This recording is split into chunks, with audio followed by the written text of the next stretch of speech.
আসলেই মাস্কম্যান কে সেটা জানতে পেরে চমকে গেল শ্রাবণ। সম্পূর্ণ জানতে ভিডিওটিতে একটি লাইক করে প্রথম থেকেই দেখতে থাকো।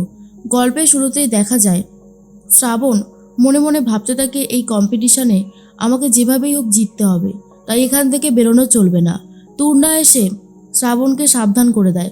শ্রাবণকে বলে দিয়েছে কি কি জীবনে আসতে চলেছে শ্রাবণের, কারণ অনেক বড় একটা সমস্যার মধ্যে পড়তে চলেছে শ্রাবণ। বিশেষ করে ওই ওই সুকন্যা ওকে ছাড়বে না, এটা বলে দিয়েছে। তারপর থেকে শ্রাবণের চিন্তাটা আরও বেশি বেড়ে গেছে। শ্রাবণ মনে মনে ভাবে, না, কিছু একটা আমাকে করতেই হবে, এই রকমভাবে হাত পা গুটিয়ে বসে থাকলে হবে না। এর মধ্যেই দেখা যায় শোয়ের সমস্ত লাইটগুলো কেমন যেন একটা নিভজে জ্বলছে। তার মধ্যে অডিটোরিয়ামের এই দরজাটা কেউ একজন বন্ধ করে দিচ্ছে। শ্রাবণ তখন চিৎকার করে করে বলতে থাকে, আরে আমি ভেতরে আছি, শুনছেন? দরজাটা খুলে দিন। কিন্তু দেখে মনে হলো কেউ যেন ইচ্ছে করেই এমনটা করছে। এরপর শ্রাবণ আরও বেশি করে ভয় পেয়ে যায়। কি করবে বুঝতে পারছে না। শ্রাবণ তখন বলে, এখন আমি নিজেকে কি করে বাঁচাবো, কিছুই তো মাথায় ঢুকছে না। তখনই ওম বলে যে আজকে শ্রাবণকে নিতে গিয়েও অনেকটা দেরি হয়ে যাচ্ছে। এদিকে শ্রাবণের সামনে চলে এসেছে সেই মাস্কম্যান, যাকে দেখার পর শ্রাবণ ভয়ে কাঁপতে থাকে আর বলে, আপনার কোন পাকাধানে আমি মইটা দিয়েছি? হ্যাঁ, কেন কেন এসেছেন? বারবার আমার কাছে কেন আসছেন আপনি? তখন সেই মাস্কম্যান কথা বলে আর বলে, শ্রাবণ, তুমি আমার প্রতিটা নিঃশ্বাস প্রশ্বাসে জড়িয়ে আছো। আমি তোমাকে খুব ভালোবাসি। আমি তোমাকে নিজের কাছে পেতে চাই, বিশ্বাস করো। শ্রাবণ তখন বলে, ভুল, মিথ্যে এসব, আমি আপনাকে পছন্দ করি না। কে আপনি? মাস্ক খুলে সামনে আসুন, দেখি মুখটা। সাহস থাকে তো মাস্কটা খুলুন। এরপর সেই মাস্কম্যান শ্রাবণের ওপর আঘাত করবে বলে ঠিক করেছে, আর সে তার অস্ত্র নিয়ে ছুটতে শুরু করে। শ্রাবণ তো খুবই ভয় পেয়ে যাচ্ছে আর বাঁচাও বাঁচাও করে চিৎকার করতে থাকে। তখনই সেই মাস্কম্যান বলে, এখানে তোমাকে কেউ বাঁচাবে না শ্রাবণ, এখানে বাঁচানোর মতন যে কেউই নেই। তখনই শ্রাবণ কি করবে বুঝতে পারছে না। একবার এদিকে যায় তো আরেকবার ওদিকে, কোনোভাবেই আর কিছু করতে পারছে না। তখনই মাস্কম্যান শ্রাবণকে বড় একটা আঘাত করতে গেলেই লাইট নিভে যায়, আর এর মধ্যেই ওম চলে এসেছে। ওম এসে শ্রাবণকে কোলে করে নিয়ে যাচ্ছে একটা ফাঁকা জায়গায়, আর তখন বিচারকরাও রয়েছে।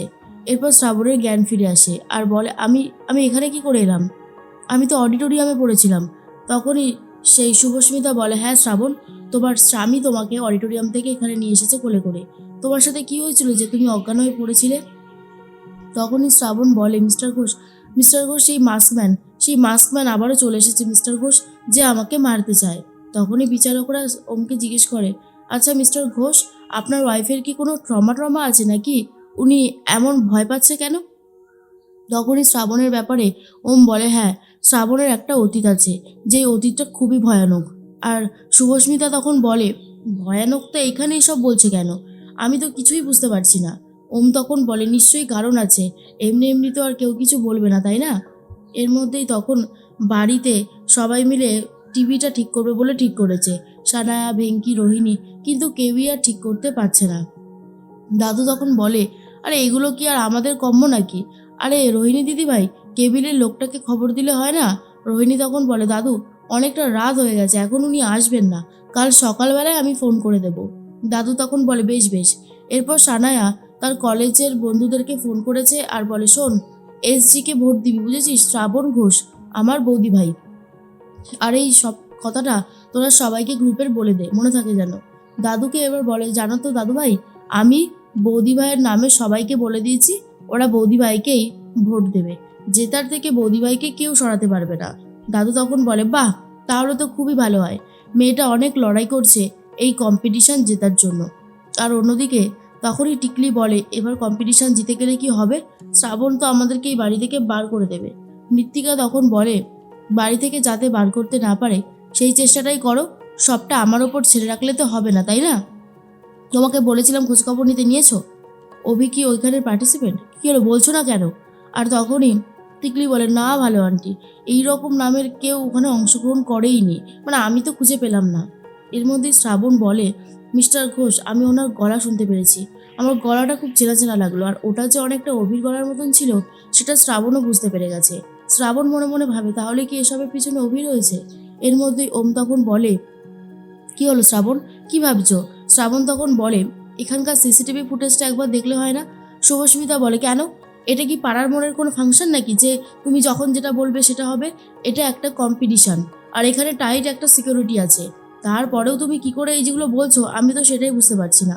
কোথাও একটা ভুল টুল হচ্ছে, বুঝেছো? আর ঠিক তখনই শ্রাবণ মনে মনে ভাবে, আমার কোনো ভুল হচ্ছে না, আমার কোনো ভুল হতে পারেই না, আমি যা বলছি তা একদমই ঠিক। সব থেকে বড় কথা হচ্ছে আমি দেখেছি ওনাকে, আর গলাও শুনতে পেরেছি, তার জন্যই তো আমি অজ্ঞান হয়ে পড়ে গেছিলাম। সিসিটিভি ফুটেজটা দেখলে হয়তো বোঝা যেত। এরপর ওম বলে, আপনারা মিথ্যে মিথ্যে শ্রাবণকে এরকম দোষারোপ করছেন।